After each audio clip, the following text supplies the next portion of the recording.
Fantastic. We're going to get started. I did want everybody to thank you for coming online. I just thought, we've been sending out a lot of emails, but there may be some questions about what's going on, and sometimes it's good to put faces and voices together with what's happening here at SIRE and where we've gone. Like I say, first off, a big thank you to everybody that joined us today. I will let you know that we are recording this because some people have asked for that couldn't make it. So if you decide to ask questions, just know that they may be put out for public view, though we will edit anything out we think's not necessary to the meeting. But just wanted you to know that.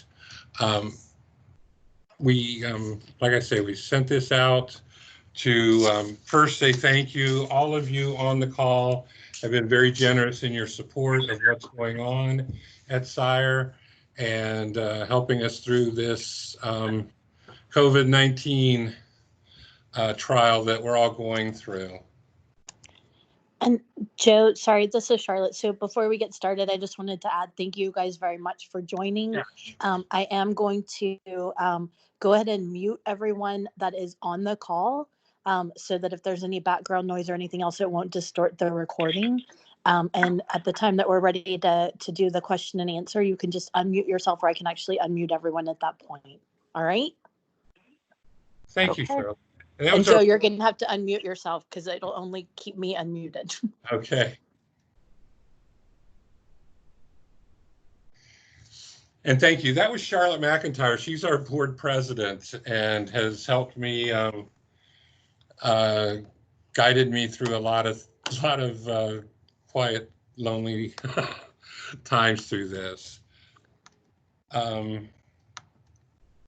So just as a little history, on March 13th was kind of when we first got news of how big this was going to be.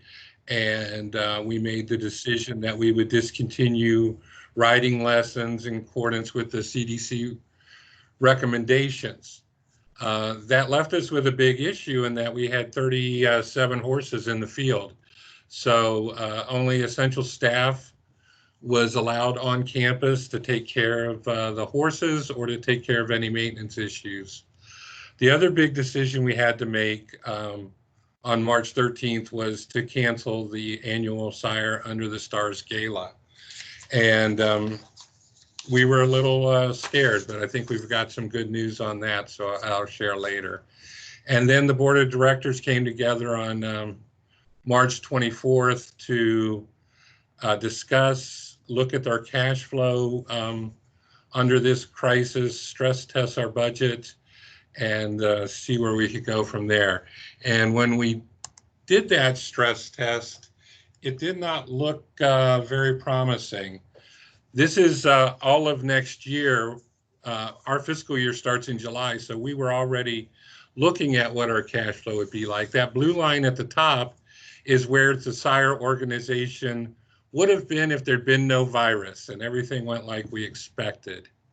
And then when we looked at it well, what if this is just 5 or 6 weeks and we get back to normal, which is the orange bar, it still meant that we would end next year with the loss of the gala and everything, that we would be negative $51,000 in our cash position. And then it only got worse if we were closed for longer.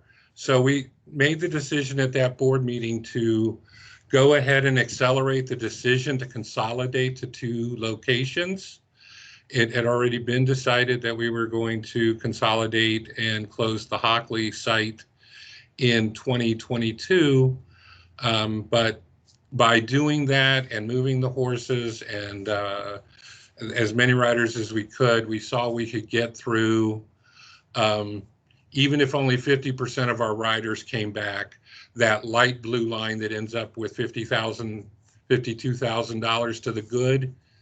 That was our best case scenario to move forward. So we made that decision to go ahead and discontinue services at Hockley, even if we could open within 6 weeks.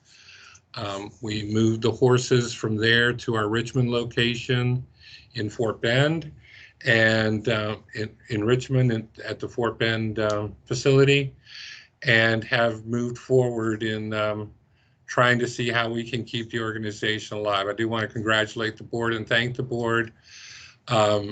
With as much compassion as they have for our riders, they really took it upon themselves to say, making sure SIRE is still here at the end of this is the most important thing. And so we had to make the difficult decisions that we made.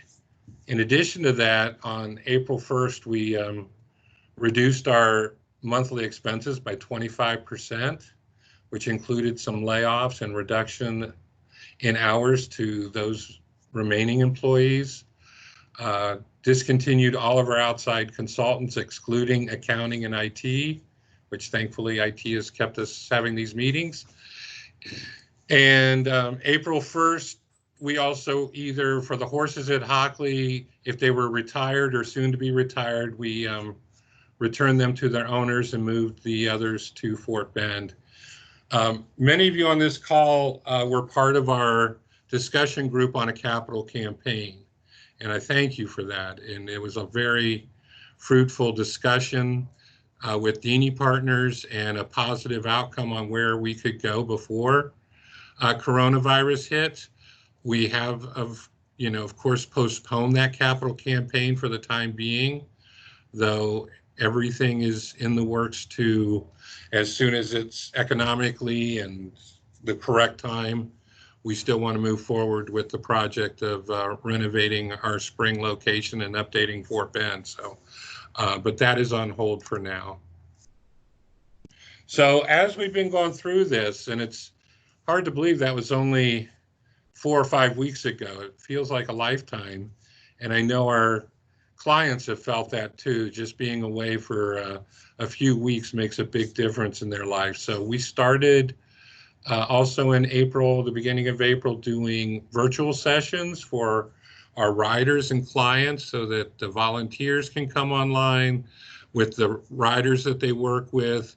We have iPads at the site so they get to see the horses.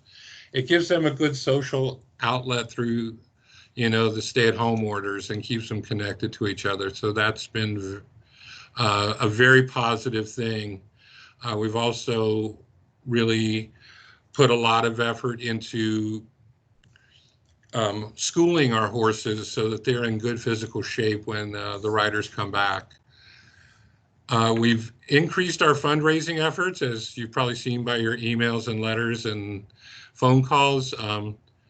Since the gala was had to be canceled in person, Scotty and Jana, encouraged us to go ahead and do a virtual gala that they would support, and thank them for everything they did in bringing their network into the SIRE family. We did our sponsor a horse program. We have applied for the payroll protection program. We are in hopefully the second round of that. We did not make the first round cut. And we're also working with some of our funders, grant funders, on some special grant requests. Through this all, like I said, with the board of directors and our staff, it's about protecting what we have to make sure we're here to serve our clients when we can again. And so horse care has been our primary objective. We've been engaging our furloughed staff through weekly updates and virtual updates, and just maintaining the facilities. They've got to still be there. And it's worked out well. And one of the reasons to get you on the phone is to thank you.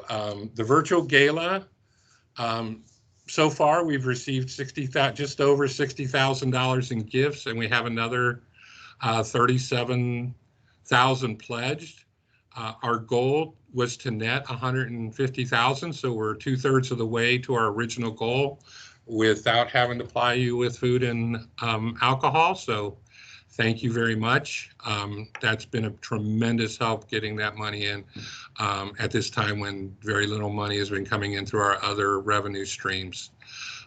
Sponsor a horse people have stepped up, and we've so far received $24,500 to that horse fund to carry us through.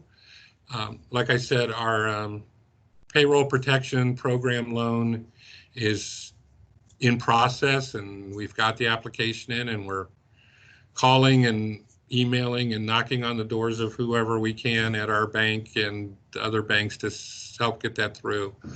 We've also received the emergency injury and disaster loan through the Small Business Administration, which the first 10,000 of that is a grant. So we've received that $10,000. As you'll see, it doesn't look like we'll have to take out the loan to get through, and that's what I wanted to communicate here today. Our grantors, I've spoken to many of them.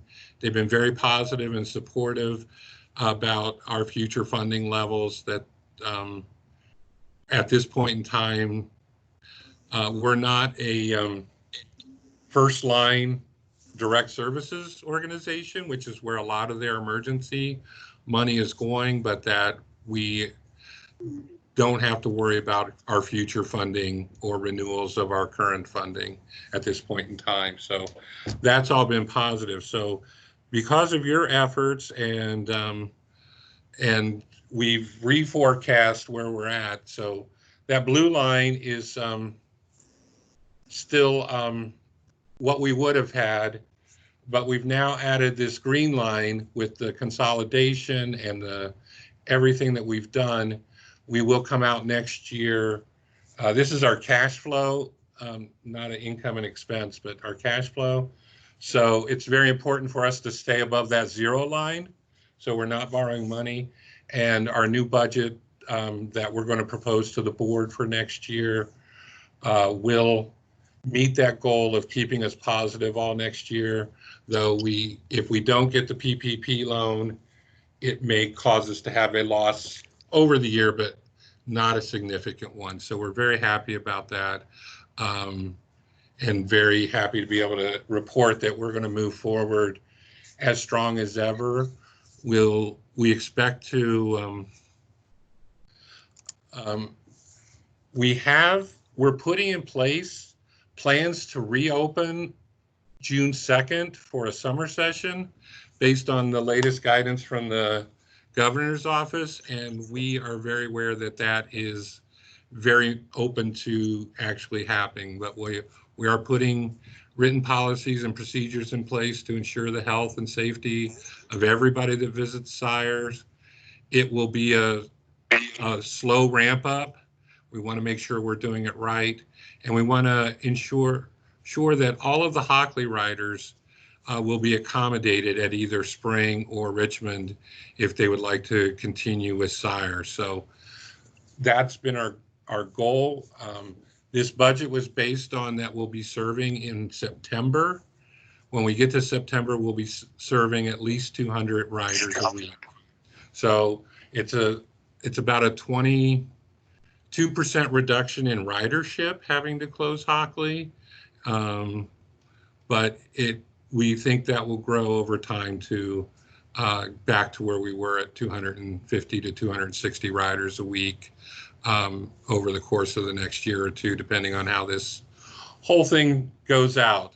And finally, we have decided to move forward with the sale of the Hockley property, or at least get it on the market. Fortunately, we're not in need to sell the property for operating cost. So we've budgeted that we'll probably carry it for at least a year, depending on how the market is and what people are willing to offer. And the board is it has made a commitment that we don't want to sell the property to convert it to operating funds, that this needs to be for reserve funds, possible endowment, or capital needs moving forward. So that's where we're at. I'm really excited to meet and share this with you because 3 weeks ago I was a little more this would have been a little different call and a little more scarier, but through the help of the work of the board of directors, I want to, some people that I 17138513300 is now exiting. Okay. I do want to thank the gala would not have been, the virtual gala would not have been a success without, I want to thank John Beck and Beck and Maston. They have been the underwriters of the gala for the last 9 years and without hesitation agreed to sponsor and underwrite this gala, even though we weren't going to have it. Jana and Scotty Arnaldi, who are co-chairing and hosting this event at their house originally. And we hope to have you, a lot of you out there, where they've committed to, once this whole thing passes over, we'll have a cocktail party or something at their house to celebrate our getting through this. Mary Elizabeth Wise Sand and her family, Marie and Bill Wise, Gina and John Evans, they have been longtime supporters. And if for those that don't know, Mary Elizabeth created this event 9 years ago to raise money for SIRE, and has been a board member and been on the committee for all those years and still brings that energy to this event. And Carol and Jim Farnsworth also, Carol co-chaired this year and has been instrumental in opening this to some new people to sponsor and be part of it. So I thank you guys for everything that you've done. I'm sure there's a ton of questions, and I'm going to try to come back on to where I can see faces and answer questions. If you have questions, there's you can take yourself off mute, or you can, there is a chat session. If you hit the 3 dots, the ellipses, you can open the chat and do it in chat. Any questions or comments? Charlotte, did I leave anything out or anything that you might want to add? I had to get myself off of mute. No, thank you very much, Joe. That was excellent. Good. Any questions?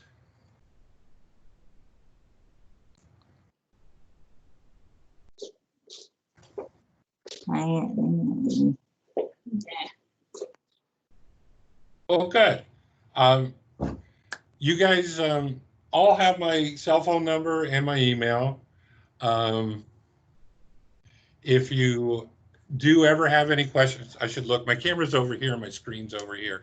Yeah, if you do and have Joe, any, there is a question in the chat from Pat. yes. She wanted to know if any horses moved to spring. No, the decision was to keep the Hockley herd together since they had kind of lived together. We had a situation at Hockley where there were several older horses that went back to their owners. So we moved 4 of the horses from Hockley to Fort Bend, and that's where we're going to try to get our total herd to 30, 15 at each location. Good question. All right, and I think Johnny, did you have a question as well?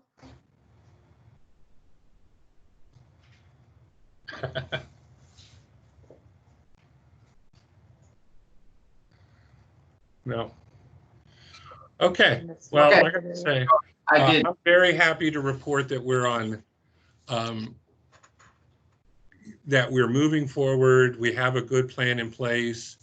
If it's safe, we'll get back to riding as soon as we can. And I'll be talking to many of you over the next couple of months about how to move forward with some of the other plans that have been put on hold by this whole coronavirus thing. But I appreciate you coming online, seeing some of your faces, getting to wave to some of you. Like I say, the virtual sessions have been what has really kept our riders and volunteers engaged and together, and we're just happy to see that. So barring any other questions, I'm going to thank you for your time and let you get back to your day. Thank you. Yeah, Joe, so I think Johnny does have a question. So Johnny, if you want to unmute your phone again and you can jump in. Okay, I'm unmuted, and no, I do not have a question. Okay. All right. I was given bad information then. But all right. Well, Okay. you come up with one. Feel free. Oh, it's good to see y'all. All right. Thanks, Thank guys. I have my 20-year-old SIRE shirt on, so there you go. Oh, there you go. Good job. Good There job. you Yeah, go. I have my 1-year-old SIRE shirt on. Yay. So Joe, enjoy your day, everybody. I'll probably, Joe, yes. thank you for all your hard work. Indeed. Thank Thank you for the update. Hey, it is something I'm grateful for, to have this such a meaningful thing to do in my life. So your support makes my life very, very fulfilling and grateful. So you're welcome.